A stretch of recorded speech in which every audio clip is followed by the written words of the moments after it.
इसमें हम डिस्कस करेंगे what are accounting principles one by one. Accounting principles हमने लास्ट स्लाइड में डिस्कस किया था। नाउ हम वन बाय वन इसके मीनिंग डिस्कस करेंगे। फर्स्ट हमारे पास अकाउंटिंग कंसेप्ट्स है। सो अकाउंटिंग कंसेप्ट्स क्या है? Basically in order to make the accounting language that convey the same meaning to all people and to make it more meaningful. Most of the accountants have agreed on a number of concepts which are usually followed for preparing the financial statement. What does it mean?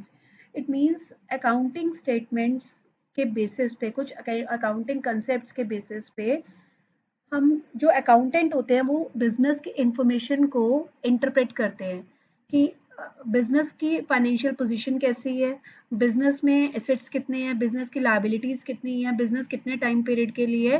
तो basically it's based on some assumptions और concepts. So ताकि हमारे पास meaningful decision निकले तो हमने कुछ accounting concepts follow करने हैं जिसके बेसिस पे कंसिस्टेंसी हम चेक कर सकते हैं। एंड बेसिकली ये हमें क्या प्रोवाइड करते हैं? ये अकाउंटिंग का प्रोसेस भी प्रोवाइड करते हैं। ठीक है, तो विदाउट कंसिडरिंग दीज कंसेप्ट और एजम्पशंस कोई भी बिजनेस जो है फाइनेंशियल स्टेटमेंट्स प्रिपेयर अपनी नहीं कर सकता। तो फाइनेंशियल स्टेटमेंट जो प्रिपेयर करते हैं that is according to based on some principles. तो इसमें फर्स्ट हमारे पास है गोइंग कंसर्न कंसेप्ट, जिसके बेसिस पे हम एज्यूम करते हैं कि business will continue to exist for a long period in the future. It means जितनी भी ट्रांजेक्शन्स बिजनेस में होती हैं हम रिकॉर्ड करते हैं, हम ये लेके चलते हैं कि बिजनेस जो है हमारा लॉन्ग टर्म पीरियड के लिए चलेगा। तो assume that business will continue for a long period in the future. Second point, we record fixed assets at their original cost and depreciation is charged on these assets without reference to their market value. इसका मतलब क्या है? हमारे पास जितने भी assets हम financial statement में record करते हैं वो ओरिजिनल कॉस्ट पे रिकॉर्ड करते हैं और इन एसेट्स पे डेप्रिसिएशन चार्ज किया जाता है assets without reference to their market value. For example एक मशीनरी खरीदी हमने, लाइक नेक्स्ट 10 ईयर्स के लिए हम उस मशीनरी को यूज कर रहे हैं, तो कॉस्ट उस मशीनरी की स्प्रेड करेंगे नेक्स्ट 10 ईयर्स के लिए टू कैलकुलेट नेट प्रॉफिट और लॉस ऑफ ईच ईयर।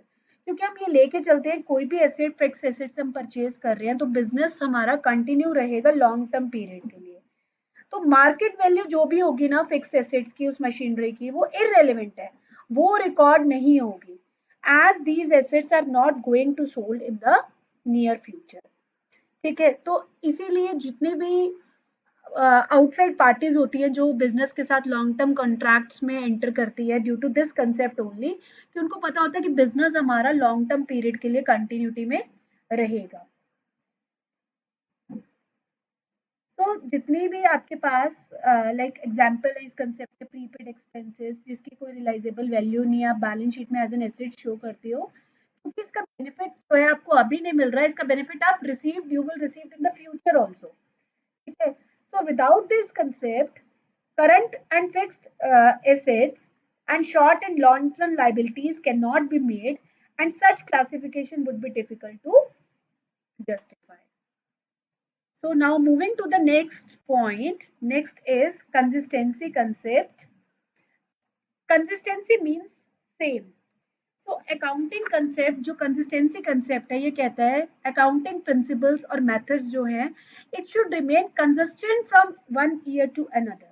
इसका मतलब क्या हुआ? अगर एक साल में हम लाइक अगर 2024 में हमने एक अलग मेथड चूज किया डेप्रिसिएशन का या स्टॉक वैल्यूएशन का और नेक्स्ट ईयर हम अलग मेथड चूज कर रहे हैं, तो चाहे सेम पर्सन है और मेथड अलग अलग यूज करे तो रिजल्ट विल वेरी, रिजल्ट अलग अलग आएगा। तो for example one more example we can see, एक फर्म है जो चूज कर रही है सेवरल मेथड ऑफ डेप्रिसिएशन। जैसे हमें पता है स्ट्रेट लाइन मेथड होता है डेप्रिसिएशन का, रिटन डाउन वैल्यू मेथड है और कोई अलग मेथड हो, बट हमें ये एक्सपेक्ट किया जाता है कि जो मेथड चूज किया जाएगा that will be remain consistent from year two year, method change नहीं होगा। तो इसी तरह स्टॉक वैल्यूएशन का मेथड भी सेम रहेगा। तो हम क्या कहते हैं कि अगर हमारा मेथड सेम होगा तो हमारे जो रिजल्ट्स हैं वो मिसलीड नहीं होंगे। ठीक है, तो अकाउंटेंट कोई भी इंफॉर्मेशन को डिस्क्लोज करेगा तो it should be based on the consistency concept so that company की ऑर्गेनाइजेशन की हम फाइनेंशियल पोजीशन को, एग्जैक्ट सॉल्वेंसी पोजीशन को चेक कर सकते हैं कि कंपनी के पास कितने एसेट्स हैं, कितनी लायबिलिटीज हैं. Easily we can make it out and compare the profit and loss account and balance sheet of the different period.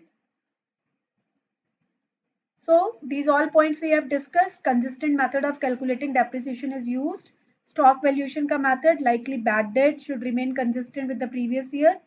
Firm can change accounting method according to the change circumstances of the business.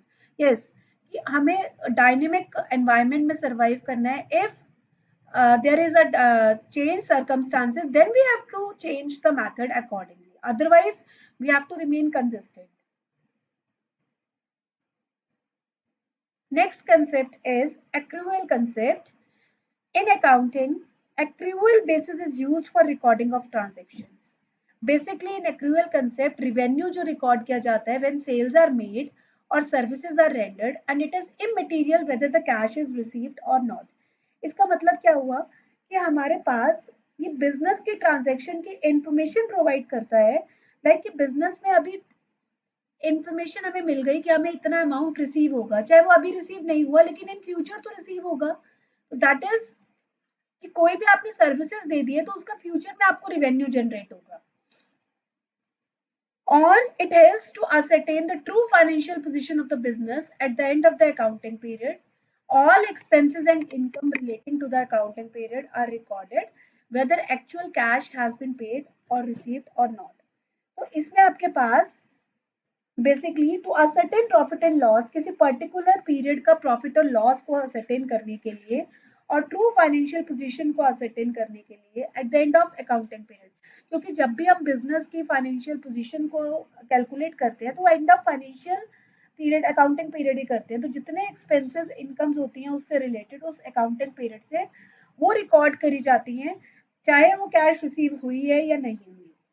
ठीक है, तो in short हम ये कहेंगे accrual concept वो concept है जिसमें revenue record किया जाता है, सारी ट्रांजैक्शंस रिकॉर्ड करी जाती हैं, जितनी भी आपने सर्विसेज दी हैं या जितने भी आपकी सेल्स हुई है उन सारी ट्रांजैक्शंस का रिकॉर्ड किया जाता है, चाहे आपने कैश पे करी है या नहीं, कैश रिसीव हुई है या नहीं हुई. Next is business entity concept. According to this business entity concept, हम ये अज्यूम करके चलते हैं कि business is treated as a unit separate and distinct from its owners, creditors, managers and others. इसका मतलब क्या हुआ कि हम लेके चलते हैं कि बिजनेस जो है एक अपने आप में एक सेपरेट आइडेंटिटी है, सेपरेट एंटिटी है, जो अपने ऑनर्स, क्रेडिटर्स, मैनेजर से बिल्कुल डिफरेंट है. तो बिजनेस यूनिट का एक completely separate set of books है जिसको we have to record business transaction from firm's point of view and not from the point of view of the proprietor. इसलिए हम कहते हैं कि जितनी भी ट्रांजैक्शंस रिकॉर्ड करी जाती है ना वो बिजनेस पॉइंट ऑफ व्यू से रिकॉर्ड करी जाती है, वो प्रोपराइटर के पॉइंट ऑफ व्यू से नहीं रिकॉर्ड करी जाती, वो किसी के पॉइंट ऑफ व्यू से नहीं, ना क्रेडिटर्स ना मैनेजर्स, वो बिजनेस के पॉइंट ऑफ व्यू से रिकॉर्ड करी जाती है. And goods used from the stock of the business for business purposes are treated as the expenditure of the business. आपने बिजनेस के स्टॉक से कोई गुड्स को यूज कर लिया तो वो बिजनेस का एक्सपेंडिचर माना जाएगा. सिमिलरली अगर कोई प्रोपराइटर कुछ बिजनेस के गुड्स को अपने पर्सनल यूज के लिए करता है then that goods will be treated as is drawings. Drawings हमें पता है कि क्या होता है कि बिजनेस के गुड्स, बिजनेस की प्रॉपर्टी, बिजनेस की एसेट्स को कोई भी प्रोपराइटर अपने पर्सनल यूज के लिए करता है that will be called his drawings. So according to this concept business को हम एक सेपरेट एंटिटी मानते हैं जिसके बेसिस पे हम फर्म की नेट प्रॉफिट, फाइनेंशियल पोजीशन की बिजनेस की चेक करते हैं. अदरवाइज अगर हम इसको सेपरेट एंटिटी नहीं मानेंगे तो हम फर्म का नेट प्रॉफिट, फर्म की फाइनेंशियल पोजीशन को एनालाइज नहीं कर सकते. So concept of separate entity is applicable in all the forms of business organization, चाहे वो sole proprietorship है, partnership है या company है. तो इसमें से हम सिर्फ की पॉइंट्स को अपने माइंड में रखेंगे और इस पॉइंट को हम एक्सप्लेन करेंगे. So this is the end of these slides. Stay tuned for the next accounting principles. For more details, you can just give me a call or just give me a message on this number 98962799940. Thank you.